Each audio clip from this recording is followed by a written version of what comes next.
And switching gears a Yeah. bit, you talk about networking and the voiceover community. What are your networking tips? Or like one networking tip?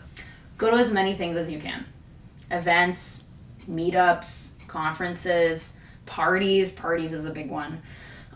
We met in a social setting. I didn't meet you at a conference. Yeah. We met through our friend Maher. Yeah. And so having those, and again, like, you know, having so within the voiceover community, we have meetups every other month. And I know that in most major cities, like in New York and LA, like they also have voiceover meetups.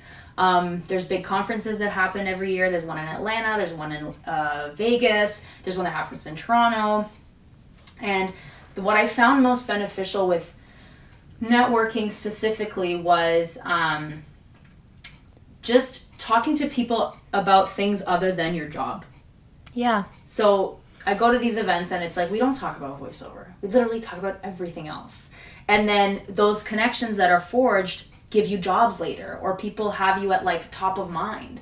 That's how I got my agent and my American agent, was through somebody that I met at a conference. We gelled, and then a few weeks later, her agent was looking for someone who spoke French. And everyone who was at that conference who met me recommended me on this Facebook thread, and I was overwhelmed because I was like, whoa, thanks guys. And yeah, and then I signed with that agent. She's still my agent in the West Coast. And but yeah, I use that example as like the power of networking. Like we so rely on collaborating and linking people together for work that it's like, if you don't network, it's actually much worse for your career, even though it's hard. Like I'm an introverted extrovert, so I can only take so much of conference and so much of events before I get mentally exhausted.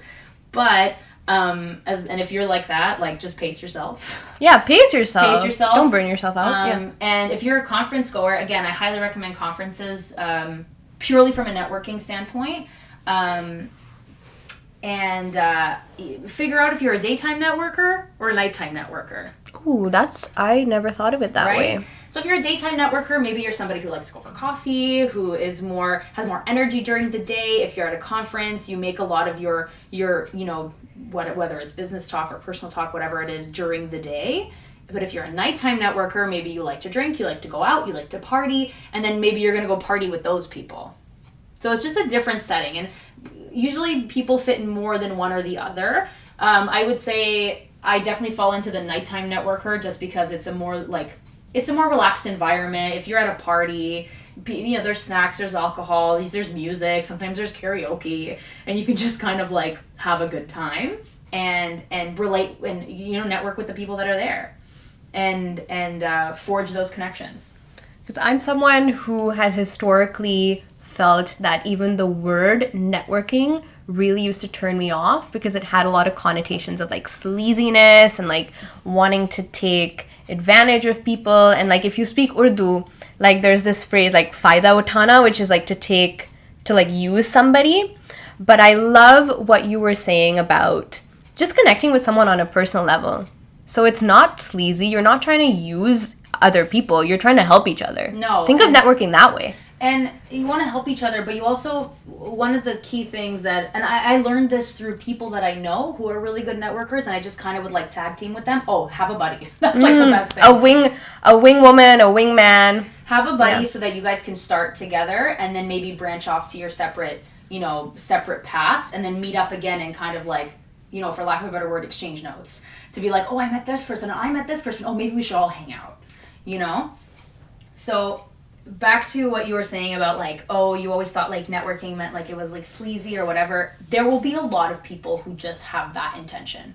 I've had a lot of people at networking events just come up to me, give me their business card, ask me what I do, but mostly talk about themselves. And that's always a turnoff. You always want to ask the other person about them. You always want to know more about them. People love talking about themselves. Mm-hmm. Harness that egotism. Yes. Egoism. Yes. Yeah, just you know, stroke their ego a little bit, ask them about them and whatever, and then the conversation will turn, and then they're gonna be like, oh my god, I've been talking so much. What about you? And I've had that happen to me where somebody was asking me a bunch of questions, and then I've had it vice versa, and that always helps in kind of like breaking the ice, and yeah, you can kind of tell, and I mean, Usually if I can tell that somebody's just kind of in it to just give me their business card and leave, I try to cut it short because I can only have so much mental space within a day. And so I want to keep it to the important people, for sure. The stronger ties. Yes. Investing in those stronger ties. Yeah. And like, if you know, like I've been to a lot of conferences where I've seen a lot of really high people in the industry, people who are high up in the industry and really important individuals, whether they're agents or producers or whatever. And it's kind of like, you can't, like, I know some people have this like gusto and they just gonna approach them, but like have a bit of tact, like have a bit of charm, like, you know, go with somebody, have somebody introduce you. That's be smexy. No. Yeah, be just like a little bit, you know. But if you have a friend, you know, you could say, oh, hi, like one person can introduce themselves and say, this is my friend so and so. They do this and they're great at this. One of my friends is amazing at this, and every time we go out, she's so good at introducing people, and I just take all that from her because she's so good at it. How does she introduce people?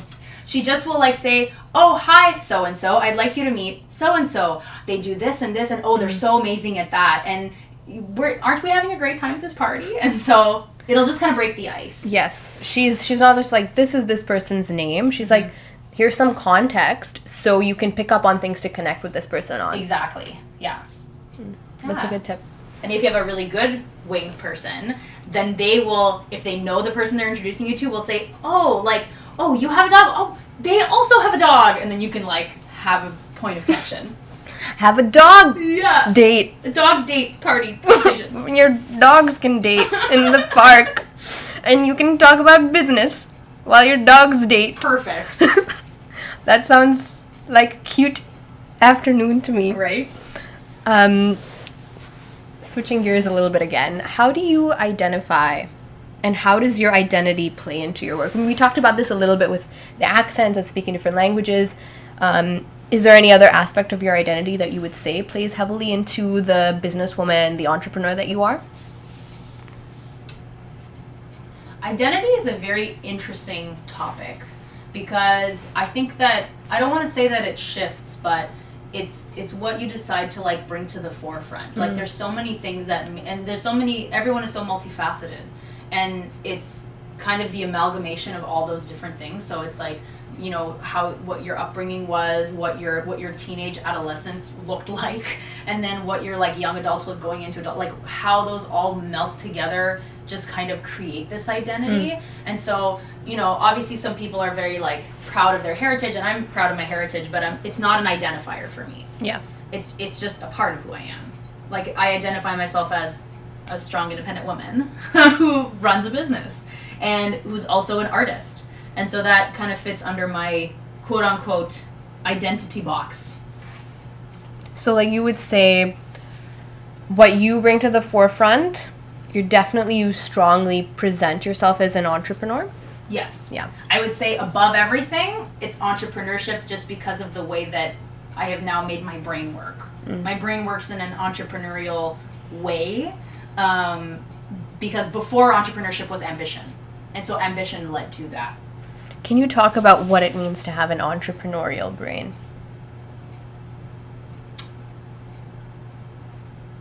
To me, it's building a life that works for you on your terms.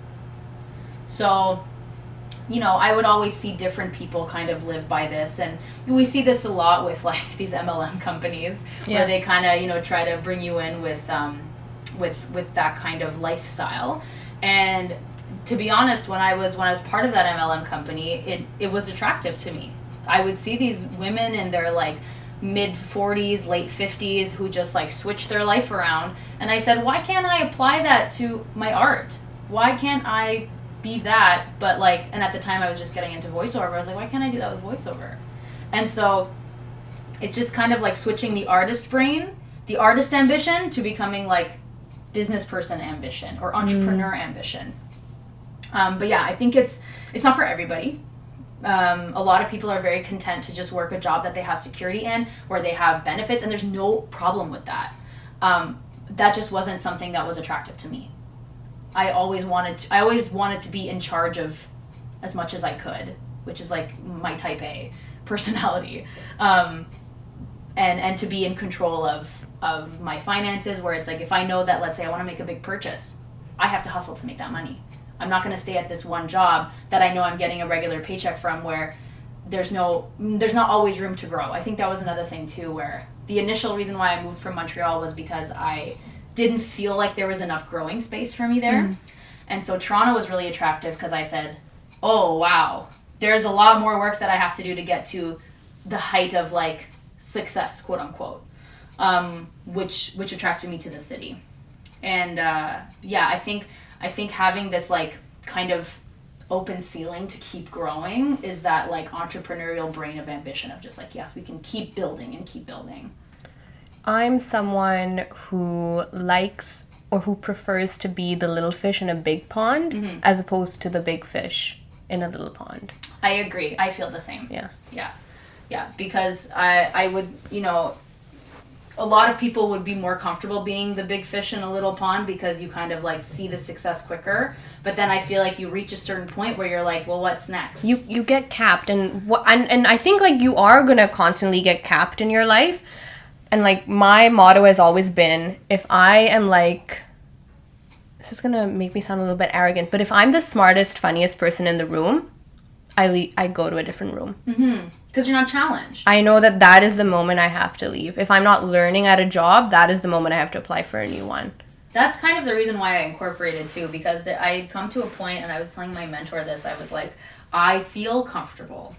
And she was like, oh, that's an SOS. We need to fix that. And so we got into the talks of incorporation and what that means for the business. And I feel the same. I think it's just, some people are fine with that, and that's okay. But if you're somebody who is always like striving for more, when you don't have room to grow, then you're kind of like, well, what am I doing? Yeah. Totally. So can you tell me about a time that because this is totally going back to that Lisa Kudrow example where she was rejected from the role of Roz in Frasier, and then she got Phoebe in Friends. Phoebe. Can you tell me about a time in your personal life where a failure turned out to, or a personal or professional life, where a failure turned out to be a blessing in disguise? I would say falling into voiceover. Because when I finished school, people were like, you're so ethnically ambiguous. Oh! Yeah, you're like, you're so ethnically ambiguous, you're gonna get snatched up real quick. An agent's gonna like pick you up, and like you're gonna get all these auditions, whatever. And I went into the real world thinking, wow, look at all this praise I've been getting at school, saying that I don't look like quite, the average whatever, and that I was gonna get all this work, and then lo and behold, I got nothing. And so I was like, wow, I was really like questioning myself in that moment, being like, wow, I did so much schooling and I have so much of this. I'm so ethnic. Where are my jobs? Right? And so I just literally what I was saying to the universe. But then I literally like fell into voiceover, and I just kind of trusted my gut. And I remember leaving my first commercial class feeling like on cloud 9, like I just felt like I had a revelation. Yeah. And I was like, whoa, I need to do this. And the same thing kind of happened, so I'm also a puppeteer. And so that kind of happened again through failures. I was, I think I had gone like 6 months or something I was catering, I was trying to get my voiceover business off the ground. I was submitting for so many different projects and either not getting auditions at all, or just going to auditions saying that I was great and then never hearing back from them.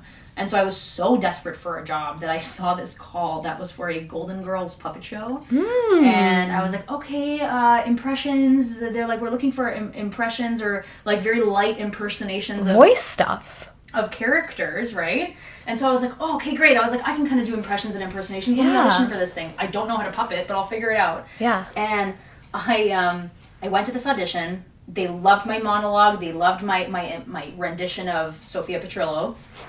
And they were like, yeah, but can you puppet? And I was like, no. But I'll learn for you. And so I did my audition with a puppet, and it was absolutely horrendous. And then they were like, okay, thanks for coming in. And I was like, great, I didn't book that. And then I get home and I get an email from the producer who was like, hey, we really liked your audition, but like, please practice at home. And I was like, oh my God, I have to get this job. And so I went to the dollar store, bought a sock and cardboard and felt, and like made a puppet. and practiced for however long I had between the first initial audition and the callback. Went into the callback, did the best I could, and then I booked the job. And I had to learn how to puppet in 2 weeks. And then that one contract led to 3 years of work on and off in different puppet shows. And so that, again, one of those things that I was like, desperation led to something of just like, back to that thing of like, you know, you keep pushing, trust the process, something. Just trust it. Yeah. And I find that sometimes like trusting that process also, in my case, has led me into 2 very specific niches of work where it's like, I did not think at all that I would fall into those things. And I think you have way more control over your schedule as a voiceover artist than you would be if you worked on a TV set. Oh, of course. I mean, the goal is to like be able to do all of it in different, you know, points of the year. But yeah, as for the time being, I'm more than happy to do this as kind of do voiceover as a 9 to 5, and then do other projects that fulfill me artistically. Yes. On the side. Yeah. Without feeling like I am sacrificing precious time by doing work that is like low pay or unpaid, and I should be working a serving job or draining. Like, hey, there's nothing wrong with working with working at a service job, but those jobs are very draining. So if you have the privilege not to have to do that, and support yourself. And that was another revelation too, was I was finding myself at a lot of these odd jobs that I was taking on. I was getting so tired that I could not put the energy into my art. It's emotional fatigue. Yeah. And physical fatigue, because you're on your feet all day and you're dealing with people who are like... sometimes they're just the special. Worst. Sometimes the best, and sometimes the absolute worst. Yeah. And so, I think just trust your gut. And what do you do outside of work?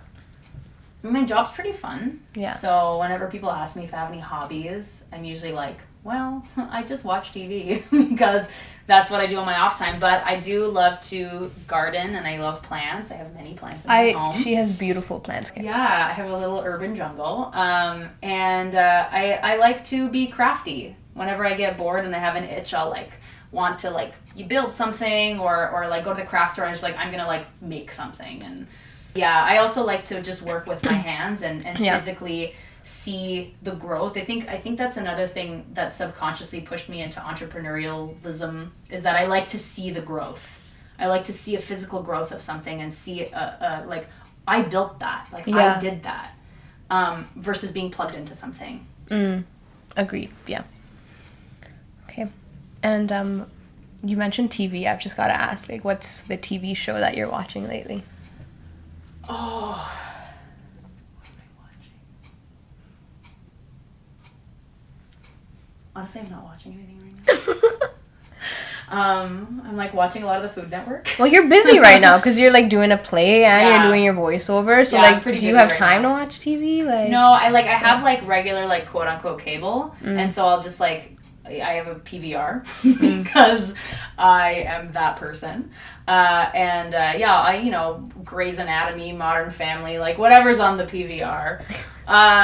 But just like stuff where you can just like turn off your brain. Yeah. I mean, I'll definitely fall into these like, and I'm sure you fall into this too, where you just kind of like, I just want to watch a good show or like a good movie and get invested. And so if I know that I have a lot of off time coming off, I will start watching a show and just like binge it and get really invested in it and like look at it from like all aspects of the creation of that, like the storytelling, the script, the acting, the aesthetic of the film and the camera.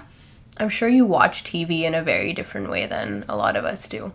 Oh yeah, especially if it's like a good show. Yeah. And I also notice a lot more things too, right? And you can't help it. When your mind is trained that way. Your mind is trained that. It's like anybody that I know who's like a DOP or a director for film, like they catch so many things when, we'll watch things or whatever. So it's just kind of a thing that you have to turn off sometimes. But yeah, I definitely, whenever I will watch, I'll pick very specific shows to watch when I want to kind of like be submerged into that world. So like there was a point where I was really into Adult Swim, which is that Do you know that channel? Yeah. Yeah. I've never seen it, but like I know of it. Yeah, and so one of my coaches and mentors was a session director for a bunch of Adult Swim shows. And so I was like, okay, that's definitely like a goal. That's like, I'd love to be on like a Bob's Burgers or something like that. Oh, I see you doing something like that. 100%. Would love that. And so I'm like, great. I went through a phase of just like, I watched all of Bob's Burgers and I was like, great, now I know what kind of comedy that is and what kind of cadence that is. And so it's like, obviously it's very funny to watch and very entertaining, but I'm like, okay, keeping this in the brain. Yeah. I think another thing about being an entrepreneur is you're literally looking for every situation to learn from. So even when you're watching TV, you're learning from it. Mm-hmm. Yeah. You're just like trying to maximize your time and your energy, and you're like, I just want brain food and mental and intellectual stimulation. Literally at all times. Yeah. And what's your self-care?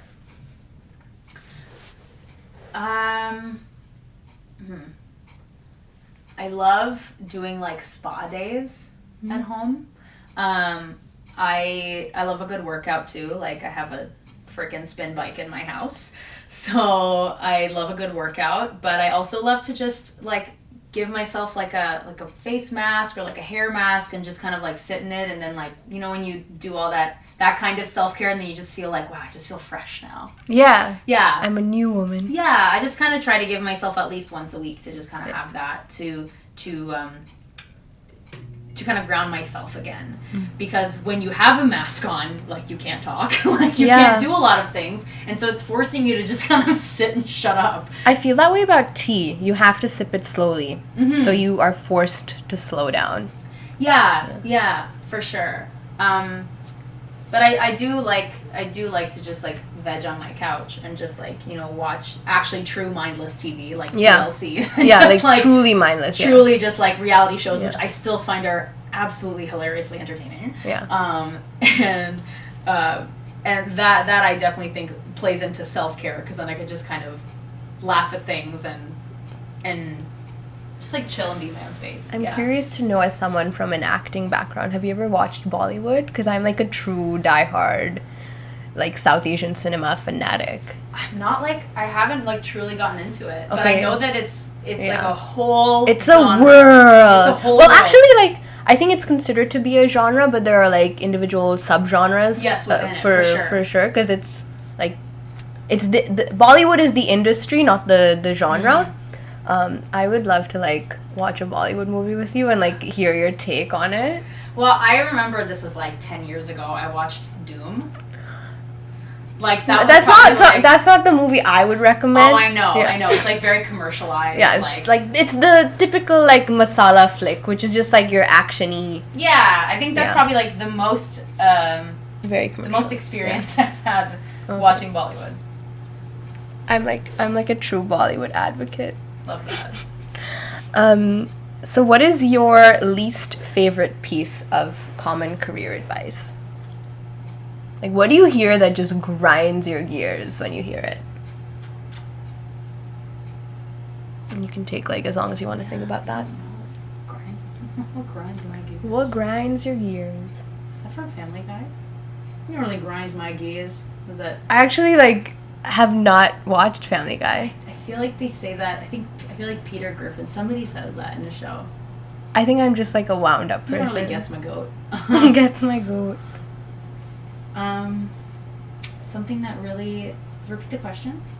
What is your least favorite piece of common career advice? Common career. Like, what do you hear that just irritates you? That's like a pet peeve, and you're like, stop telling people that. It's bad advice. I think one regarding to specifically acting is just people think that if you move to LA or New York, you're going to be successful. Because that's the furthest thing from the truth.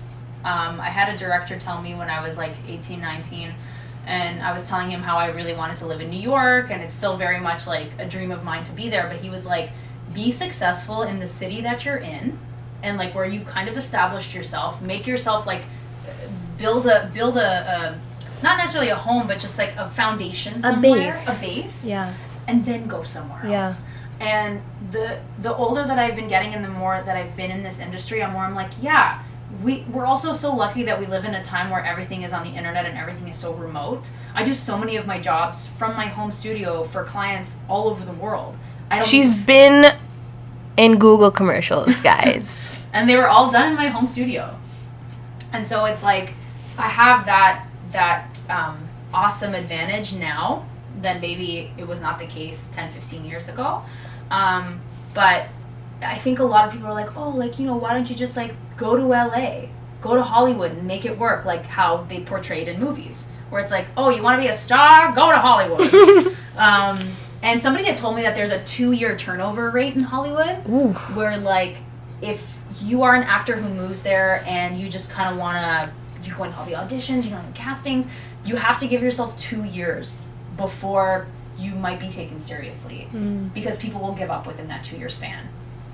And I've seen it here in Montreal too. Like I've had people that I know, people that I don't know, who kind of move here. They'll stay for a year and a half, maybe 2, and then they'll move back. And not even just Montreal, just various cities across Canada. A lot of my classmates, after school finished, they were like, it's not for me. And like went back home, which is fine. And then you realize it's not for you. Maybe it's not for you, yeah. And like, again, I know a lot of artists who are very super happy to just be like big fish in a little pond. Mm-hmm. And you can be very successful in those little ponds that you choose to be in. But I think a big misconception is you are only going to get success if you go to those big places. Right? I think there's an art to scaling your ponds. Yeah. Which is like, okay, I've outgrown this pond. Now I need to hop to the other one, the neighboring pond that's a bit bigger, and then you grow a little more. And you eat all the algae there, and then you move to another pond. Yeah. So I think there's an art to scaling your ponds. Yeah, and I think something that people also forget too is a lot of those cities require a lot of money. Oh. And so it's like, a couple of years ago, I really, really wanted to move to New York, and then I was like, no, I'm not going to move there and then take 10 steps back and live in like a really tiny apartment and like have cockroaches and mice. Like that's not what I want. And so I was like, okay, you know what? Make enough money in Toronto and have like a little savings nest so that when you do decide to go to these other more expensive cities, it's not going to be this like massive shift of lifestyle change. Yeah. You know? Because there's nothing wrong with liking money and liking luxury and liking convenience and ease and having your lifestyle. Yeah. There's nothing wrong with that. And when you get comfortable in a certain lifestyle that you've worked hard for and you're it's there. It's so hard to dial back. Oh, yeah. It's, for sure. Yeah. It's painful. So painful. It's painful to think about. Yeah. All right. And what is your favorite piece of common career advice, or just your favorite piece of career advice?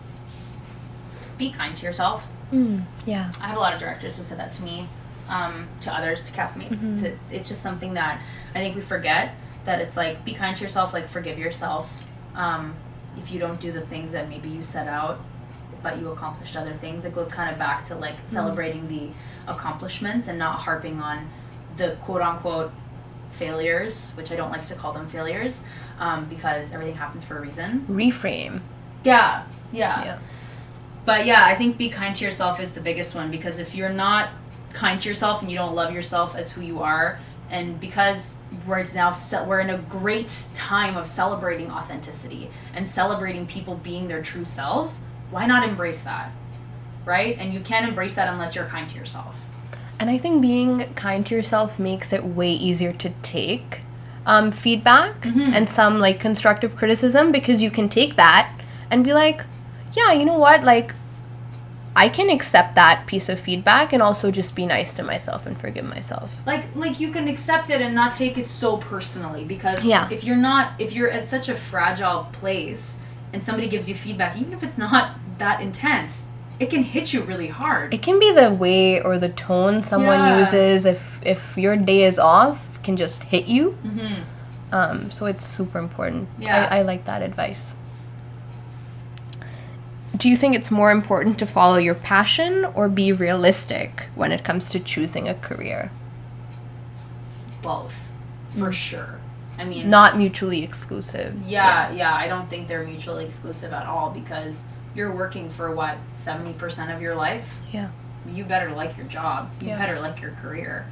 But again, I think it kind of, some people are very happy to be content in a job and a career because their personal life is like, you know, they want a family, they want to have kids, they want to travel, they want to do those things. Amazing. And that's their passion. Right? Yeah. It's not the career. It's not the job or the career. Yeah. Whereas like on the flip side, if it's like somebody's very career focused, it's like you want that passion and what was the passion and what did you say? Passion versus being realistic. Yeah. Yeah. And so I think that being realistic is important when you're thinking about your career because you don't want to think too huge without some kind of a step-by-step to get there. Yeah, like scaling your ponds. Yeah, exactly. You gotta scale it. Because you can, like, I'm so for, like, big dreams. Like, if somebody tells me I'm going to be, like, the biggest thing on Instagram or whatever, or, like, I'm going to be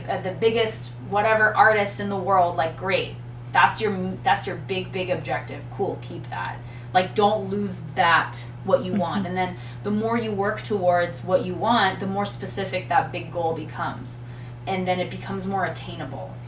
So that's the realistic part that creeps in. Yeah, scaling your dreams. Because honestly, there is nothing wrong with your first couple of jobs not being your passion. And it might even be a good thing if your first couple of jobs are not your passion, because then you get comfortable. Yeah, and then you become frustrated because it's not something that you enjoy doing, and you're like, wow, what do I have to do? What job do I have to work in order to feel happy and fulfilled and feel this sense of like fullness, right? And so if you're not getting it from one place, maybe you're gonna get it from somewhere else, and it's just a question of trying to figure that out.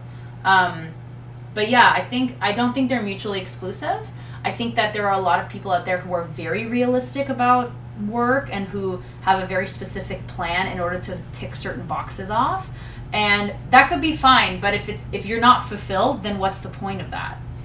Yeah. Right? I think this is how I would phrase it after hearing you give your answer, which is if it's working for you, if working a job that you're sort of neutral about is working for you and it gives you time and money to do your passion on the side, or maybe your passion is building a family life and you're fulfilled, great. Do what you're doing. If you are in a job that you're not crazy about and it's not working for you, then reevaluate. Exactly. So it just depends on who you are as a person. Yeah, it depends on who you are, what your goals are. And what would you say to someone who doesn't have a passion or thinks they don't have a passion? Oh my God, try different things. Yeah. Like, just like, I don't know, finding different friend groups I find helps sometimes. Where if you like are in a situation where you meet different people and if somebody invites you to something, just go. Like if they're like, hey, you want to come to this art gallery with me? Or just like, say hey, yes. Just say yes. Yeah. Just say yes, and with the hope that, you know, without any expectations. Say yes without expectations, because then you're most likely not going to be as disappointed, right? Because if you have expectations, you're most likely going to be disappointed. Yeah. But I've had a lot of friends in my life in passing that have taken me to things and events, or we've had different conversations where I'm like, never expected this to happen, but cool. This like maybe turned another light bulb in my head. Stay open. Yeah. I feel like that's another very actor thing. Like, just stay open. I mean, our job is to be vulnerable. Yeah. Like, we're paid to be vulnerable. And so, and I actually had this conversation with somebody who was like, I had like just met this person and we just kind of like clicked and we were talking about different things in life, and they were like, wow, like you're just so open to talking about everything. And I'm like, yeah, because literally that's our job. Like if we're not vulnerable and we're not necessarily wearing our heart on our sleeve, but just like very openly discussing these kinds of things, then it's like, what are we doing? What's your star sign? Virgo. What's your rising sign? Cancer. Okay. With an Aquarius moon. Aquarius moon. Okay. She's all over the place. She is. Yeah. That's like air, earth, water. I have air, earth, and water all in all your major, stuff. you're like your 3 major. But even in my other stuff. Even in your other stuff. Yeah. Wow. What is your advice to recent graduates? Keep taking classes. Keep learning even though you're outside of school. Keep learning even though you're outside of school. And take classes that are not necessarily your forte. So if you're not, like I'm not, I won't consider myself a dancer, but I can pick up choreography when I need to. If I have to take a class, it's going to be a dance class. You know, if you don't feel like you're a strong enough singer, find a coach. Work on the things that you feel need improvement. And then on the flip side, also keep yourself in shape with the other things too, right? If you are a strong vocalist, keep those warm-ups, keep those exercises always kind of on the go. Keep yourself healthy. Because when you're in school for, I don't know, 18 hours a day, you're rehearsing, you're doing class, whatever. It's very easy to not eat as well, to be over caffeinated, to have not enough sleep. Like, take care of your body. Your body is your product. And so if your body is not well, you can't deliver a good product. So that's really important, because I definitely see this a lot in recent grads where it's like you overwork. And I was there too. You burn yourself out. You overwork. You're jumping from job to job. You're jumping from rehearsal to work, back to rehearsal, to auditions. And you just kind of get to a point where you're like, you just feel frazzled. Yeah. And so it's like, take a step back, be kind to yourself, reassess what you want. I think it's important to take, do a monthly, do a quarterly, whatever. Reassess what has happened in this like quarter, for example. What have I accomplished? What did I learn? Where can I go from here? What are things that I took note of like, oh, I did this and this happened. Maybe I should do that again. Or I did this and didn't give me the result I wanted. Maybe let's reassess this. And how long, because we've talked a lot about just being patient, giving it time, having resilience. And just from a business perspective and a financial perspective, how long did it take you to break even? Because I know, like, Liana has the most beautiful in-home studio. It is gorgeous. Just from a financial aspect, how long did it take you before you broke even? I would say probably about 2 years ago. 2 years ago, I really started to see more financial success. Mm-hmm. And success in a way that I could enjoy myself more without feeling guilty that I was spending this money when I should be putting it back in my business. And so that's what I would say, like, is that break-even point. But yeah, and another thing too that I also recommend to recent grads, to anyone, always invest in yourself, like financially, spiritually, emotionally, whatever it is, because you will always get that return. So if you spend X amount of money to have a coach or a mentor, that maybe it looks like a lot of money up front, that will pay itself back quicker than you think.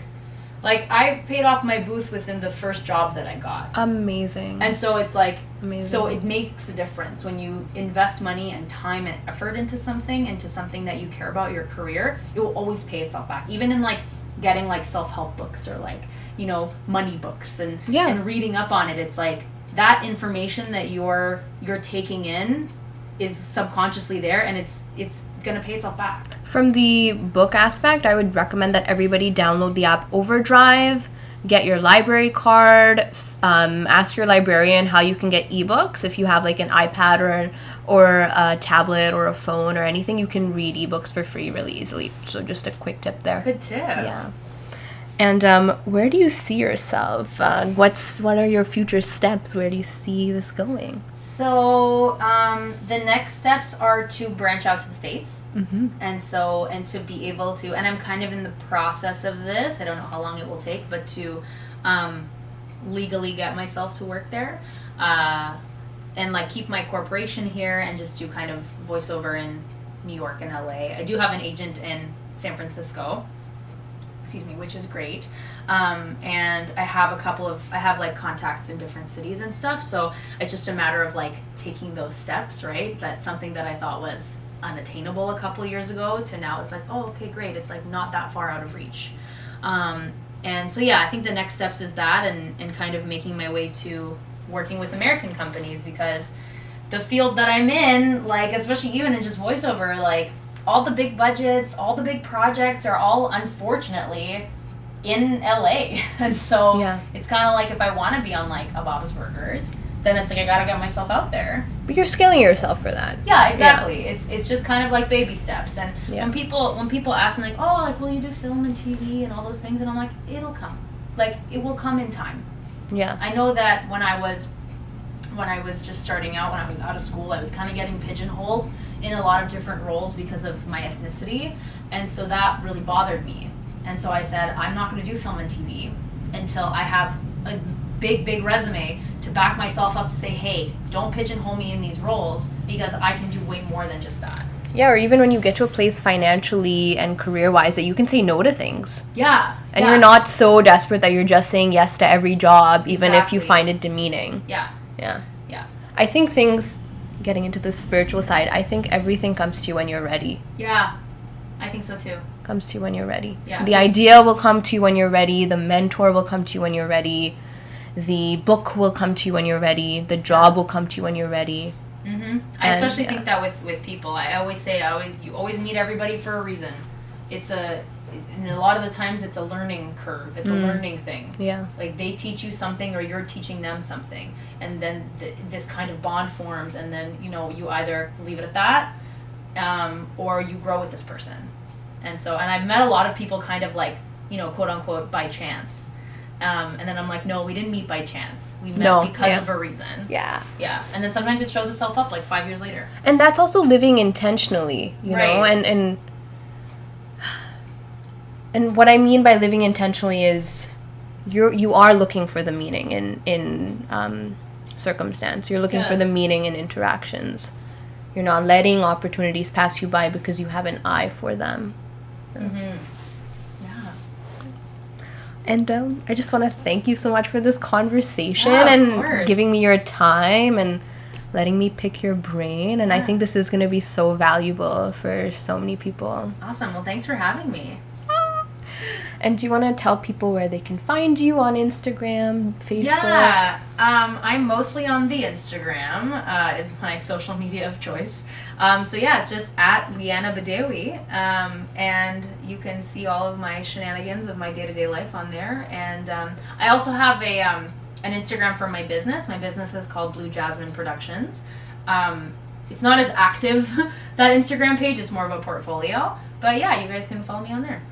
All right. And thanks so much, Liana, for being on the podcast. Yeah, thanks. And that's a wrap on my interview with Liana Bdéwi. All of her links will be in the description. I want to thank all of you for listening, for your time and attention. It really does mean a lot to me that the work I'm putting into this is being received so well. So I thank you for that. If you did enjoy the podcast, share it with a friend, share it with someone who you think will enjoy it as well. Patreon will be in the description as well, and have a great week. Happy Monday.